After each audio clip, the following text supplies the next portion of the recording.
Samarqand viloyatida 870 mingdan ko'proq aholi iste'molchilari mavjud bo'lib, shundan 360 mingdan ortig'i tabiiy gaz, 510 mingtasi suyultirilgan gaz bilan ta'minlangan. Iste'molchilarga yoqilg'ini barqaror yetkazib berish maqsadida hududga Samarqand gaz ta'minoti filiali tomonidan tizimli ishlar amalga oshirilmoqda. Xususan 2026-2027 yillar kuz-qish mavsumiga tayyorgarlik doirasida eskirgan quvurlarni yangilash, mukammal ta'mirlash, tartibga keltirish va bo'yoqlash ishlari bajarilmoqda. Shuningdek, yangi tarmoqlar tortish, gaz taqsimlash qurilmalarini sozlash va gaz ballonlarini sinovdan o'tkazish ishlari ham jadallik bilan davom etmoqda. Mazkur tadbirlar Qo'shrabot tumanida ham yuqori sur'atlarda olib borilmoqda. Masalan, tumanning Pichot mahallasida 492 ta suyultirilgan gaz iste'molchisi bo'lib, ularga har 40-45 kunda maishiy gaz ballonlari yetkazib berilmoqda. Hozirgi mening mahallamda 950 ta xonadon bor, 5,5 mingta aholim bor. Hozirgi kunda suyultirilgan gaz bo'yicha mana hozir 40-45 kunda kelyapti. Bu bo'yicha hech qanday muammolarimiz yo'q. Muhtaram prezidentimizga juda ham katta minnatdorchilik bildiramiz. Hozirgi kunlarda murojaatlarni o'z vaqtida bizda murojaatni o'zi gaz bo'yicha avvalambor hali tushgan yo'q. Tushsa ham xodimlarga aytsak, labbi deb yetib keladidagi o'sha fuqaroning o'zining uyiga borib, o'rnatib berib, yana keyin nazoratlarini kelib kunduzgi ham so'rab turadi. Yaqinda bir 12 ta xonadonga yangi ballon berdik. Ular ham juda ham minnatdor bo'lib qoldi. Hozirgi kunda muhtaram prezidentimiz murojaatlar bo'yicha tezkorlik bilan hal qilish bo'yicha ishlarimiz amalda yaxshi. Birdan kelib xalqi berib ketadi. Bu bo'yicha hech qanday e'tirozlarimiz yo'q. Xalqim ham juda ham minnatdor. Bu fiziyada tizimi bizlar uchun juda ham yaxshi bo'lgan bir tarafi, aholimiz o'zi kelib pasport bilan fiziyadan o'tadi. Bu bir-biri bilan kelib turib, sen muammo bo'lmaydi, menga bunga berding, yamonga bermading demaydi. O'zi kelib navbat fiziyadan o'tib pasport bilan keladi. Kartasi bor, karta bilan olib juda ham tezkorlik bilan kechiladigan tizim, yaxshi tizim bo'lgandi. Plastigimizda 40 mingdan olinyapti. Bu xodimlarni naqd pul berib, 50 ming so'm deb noto'g'ri tushunmaydi. Bu tizimlar ham juda yaxshi tizim. Korrupsiya yo'q. Suyultirilgan gaz bo'yicha ballonni almashtirayotgan vaqtda xodimlar bilan fuqarolar o'rtasida korrupsiya qila olmaydi. Chunki fiziyada o'tayotgan vaqtda o'sha 40 ming so'mni yechiladi. O'sha karta juda ham ma'qul bo'lgan hozir. Fiziyadaning juda ham yaxshi tomonlari bitta xonadonda mesela bir kishi kelib oladi, ikkinchi kun ola olmaydi u. Bir kishiga nima qilingan xonadan olib ketib, hammasi yaxshilik hozirgi kunda. Har oyiga bir marta 40 kun, 45 kun atrofida keladi. Bizga yetadi, shu taroziga qo'yib, mana muammolarimiz bo'lsa hammasini hal qilib beradi. Uyimizgacha olib borib beradi kerak bo'lsa, agar mabodo ko'tarishga imkoniyat bo'lmasa, boshqa bo'lmasa, keyin bu kartaga solish degan narsa chiqqan. Masalan, har bir oila xohlagancha olavermaydi-da. Masalan, bir xil 4 ta, 5 ta ballon olmaydi-da. Hammaga teng bo'linyapti, taqsimot bo'lyapti-da. Bu har oyiga gaz ballon hammaga. Oldin masalan 5 ta gaz balloni bor odam 5 tani ham olib ketavergan. Hozir kartaga o'tgandan keyin bitta gaz ballon hamma teng huquqli bo'lyapti-da. Birovning gazini birov ola olmaydi, o'ziniki turadi. Har oyiga masalan bir martadan bitta gaz ballon bir oyiga bitta xo'jalikka yetyapti, xudoga shukr, yaxshi. Prezidentimizni mana shu chiqarayotgan, xalq uchun qilayotgan islohotlari, yangi tizimlari, xalqni o'ylab qilayotgan ishlariga biz albatta qo'shilamiz. Rahmat prezidentimizga, mana shunday xalqni o'ylab shuncha jon kuydirib qilayotgan ishlariga. Iste'molchilarga gaz ballonlarini manzilli yetkazib berishda shaffoflikni ta'minlash va korrupsion holatlarning oldini olish maqsadida Face ID, ya'ni haqiqiy iste'molchini yuzdan tanib olish tizimi ishga tushirilgan. Har bir iste'molchi onlayn tizim haqida ma'lumotga ega va maxsus ID kartalardan foydalanmoqda. Gaz yetkazib beruvchi maxsus avtotransport vositalariga o'rnatilgan 360 darajali kameralar esa jarayonning ochiqligini ta'minlashga xizmat qilyapti. Bizning Qo'shrabot tumanimizda 20.865 ta suyultirilgan gazga moslashtirilgan iste'molchi mavjud bo'lib, hozirgi kunda Qo'shrabot tumanida 35 ta mahalla bor. Biz 35 ta mahallaga suyultirilgan gaz mahsulotini 40-45 kun oralig'ida yetkazib beryapmiz. Qo'shrabot tumanimizda 5 ta Isuzu avtomashinasi bo'lib, shu aholiga xizmat ko'rsatadi. Shundan hozirgi bizning gaz quyish shoxobchamizdan eng olis masofamiz 90-95 kilometrni tashkil qiladi. Biz shu 90-95 kilometrga suyultirilgan gaz mahsulotini yetkazib beramiz.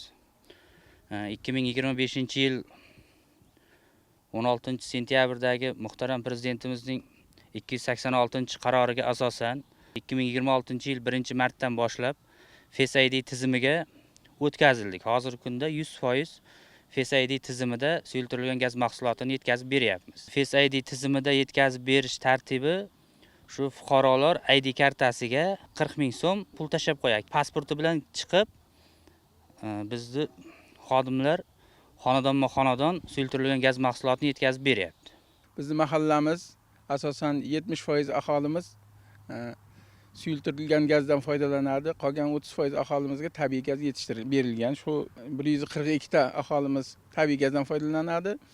445 tadan ziyod aholimiz suyultirilgan gazdan foydalanadi. Hozirgi kunda biz belgilangan me'yor 45 kunda yetkazib berish gazni aytilgan vaqtda yetkazib beryapti. Bizning mahallamizda uzoq hududlarimiz ham bor. Qishloqlarimiz, uzoqroq joylashgan qishloqlarimiz ham bor. Navbati bilan ularga ham o'z vaqtida yetkazib berish harakatini qilyapti. Mahallamiz asosan suyultirilgan gazdan foydalanadi. Hozirgi kunda suyultirilgan gaz tarqatishda Face ID sistemasiga o'tganligi bu boshqa begona kishilarning gaz olishlariga, aralashlariga yo'l qo'yilmayapti. Har bir xonadon o'ziga tegishli gaz ballonini o'z vaqtida olishda imkoniyati bo'lyapti. To'lov qismlari ham davlat belgilangan to'lov miqdorida to'lab, bu tomondan hech qanday muammo bo'lgani yo'q. Bu aholiga bo'layotgan yengilliklarning barchasining boshida davlatimiz rahbarining olib borayotgan xalqchil siyosat turganligini shohidimiz. Gazdan qandaydir muammo bo'lgan taqdirda tabiiy gazdanmi, bu suyultirilgan gazdanmi 11:04 ga telefon qilgandan keyin ular o'z vaqtida uzoq bilan yarim kungacha kelib muammolarni hal qilib ketish choralarini ko'rishyapti. Hududga Samarqand gaz ta'minoti filialida joriy qilingan Argis onlayn boshqaruv tizimi ham alohida e'tirofga loyiq. Bu orqali xodimlar faoliyatini soatbay kuzatish, maxsus texnikalar harakatini nazorat qilish hamda gaz taqsimlash punktlari va quvurlar holatini xarita orqali real vaqt rejimida monitoring qilish imkoniyati yaratildi.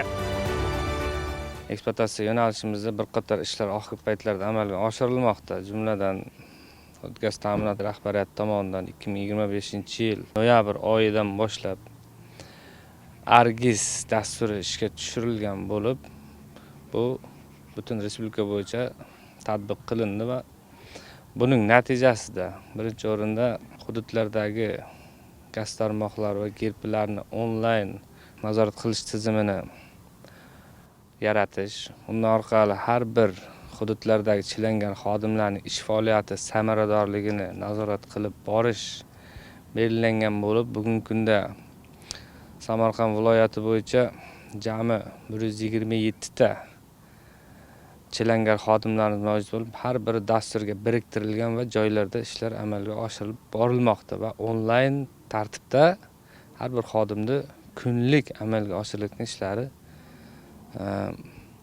nazorat qilib tizimda ko'rib borilmoqda.